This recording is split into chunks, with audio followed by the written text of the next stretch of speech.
తారీఖు నైటు అంటే 14వ తారీఖు అర్లీ అవర్స్లో ఒక ఉమాపతి అనే వ్యక్తి తుపాకీతో కాల్చితే చనిపోవడం జరిగింది. దీనికి సంబంధించి పోలీస్ స్టేషన్లో, బంగారపాలెం పోలీస్ స్టేషన్లో వాళ్ళ మీద కేసు నమోదు చేయడం జరిగింది. దీంట్లో విచారిస్తే వీళ్ళు ఒక నలుగురు వచ్చేసి వేటకు వెళ్తారు. వేటకు వెళ్ళిన తర్వాత దీంట్లో ఈ నాగరాజు, వెంకటేశ్వర్లు, పాండ్య, శేఖర్ అనేవాళ్ళు వేటకు వెళ్ళి ఉంటారు. వేటకు వెళ్లే ముందు వీళ్లకు ఈ ఏదైతే చనిపోయాడో, ఉమాపతి అని చనిపోయాడో అతని యొక్క ఆవు వచ్చేసి అడవిలో తప్పిపోయిందని చెప్పి చెప్పుంటారు. దీని మీద ఇతనికి నాగరాజు అనే వ్యక్తి ఈ ఉమాపతికి ఫోన్ చేసి, నీ ఆవేదో ఇక్కడ అడవిలో కదులుతుంది, ఇక్కడ ఉన్నట్టుంది, మీరు వస్తే ఆవును తీసుకొని పోవచ్చు అని చెప్పి చెప్తే ఈ ఉమాపతి అనే తను వాళ్ళ బ్రదరు శరత్తో పాటు ఇద్దరు వెళ్తారు.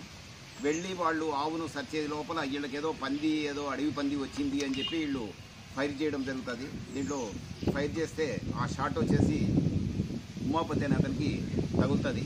తగిలి అతను అరుపులు అమ్మ అని చెప్పి అరుపులు అరవడము, అతను కింద పడిపోతే వీళ్ళు ఏదైతే ఈ వేటగాళ్ళు ఉన్నారో, ఈ నలుగురు వేటగాళ్ళు వెళ్తారు అక్కడికి. అందులోపల ఈ షరత్తు ఇంకా కొద్దిగా దూరంగా అడవిలోనే కొద్దిగా దూరంలో వెళ్ళి ఉంటాడు. అతను కూడా అక్కడికి వస్తాడు. వచ్చేటప్పటికి వీళ్ళందరూ కూడా ఈ నలుగురు వ్యక్తులు ఆ ఉమాపతిని మోసుకొని వస్తూ ఉంటారు. వీళ్ళు మోసుకొని రావడము, అతను ఆ వ్యక్తి ఉమాపతి చనిపోతాడు.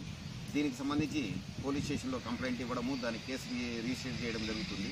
దీంట్లో ఈరోజు అర్లీ అవర్స్లో నాగలాపురం విలేజ్ దగ్గర ఈ ముద్దాయిలను ఐడెంటిఫై చేయడము, ఈ ముద్దాయిల నలుగురిని కూడా అరెస్ట్ చేయడం జరుగుతుంది. దీంట్లో ఈ నాగరాజు అనే వ్యక్తి ఇంట్లో 3 కంట్రీ మేడ్ వెపన్స్ దొరుకుతాయి. ఏదైతే వెపన్ ఉందో ఈ ఉమాపతిని కాల్చిన వెపన్ కూడా దీంట్లోనే ఉంటుంది. ఈ 3 వెపన్స్ కూడా వాళ్ళ దగ్గర నుంచి నలుగురిని అరెస్ట్ చేయడము, ఈ 3 వెపన్స్ సీజ్ చేయడం జరుగుతుంది. ఈ ముద్దాయిల్ని ఈరోజు వీళ్ళ మీద 304 Part 2 కింద కేసు నమోదు చేయడం జరిగి ఉంటుంది. వీళ్లను దీంట్లో ఈరోజు రిమాండ్ పంపడము, దాంతోపాటు ఆర్మ్స్ యాక్ట్ కింద కూడా వీళ్ళ మీద కేసు నమోదు చేసి వీళ్లను రిమాండ్ పంపడం జరుగుతుంది. ఆ 3 తుపాకులు ఒకరికి సంబంధించింది, 3 ముగ్గురికి సంబంధించినవి. దీంట్లో నాగరాజుది ఒకటి, వెంకటేష్ది ఒకటి, పాండ్యాది ఒకటి. 3 వెపన్స్ ఇవి 3 ఒకరింట్లోనే పెట్టుంటారు, ముగ్గురికి సంబంధించినవి. అలాగే చిన్న రిక్వెస్ట్ ఏంటంటే, ఏదైతే అటవీ ప్రాంతంలో నాటు తుపాకులు ఉన్నాయో వీళ్ళందరూ కూడా వాలంటరీగా సరెండర్ చేస్తే దాని మీద వాళ్ళ మీద యాక్చువల్గా కేసులు లేకుండా చేసేదానికి కూడా ఆస్కారం ఉంటుంది.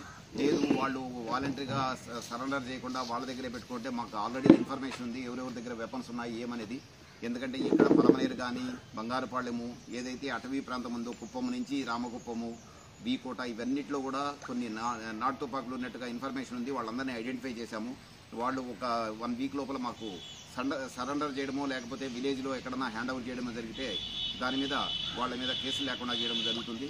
లేదంటే ఆర్మ్స్ యాక్ట్ కింద వాళ్ళందరి మీద కూడా కేసులు నమోదు చేసి రిమాండ్ పంపడం జరుగుతుంది.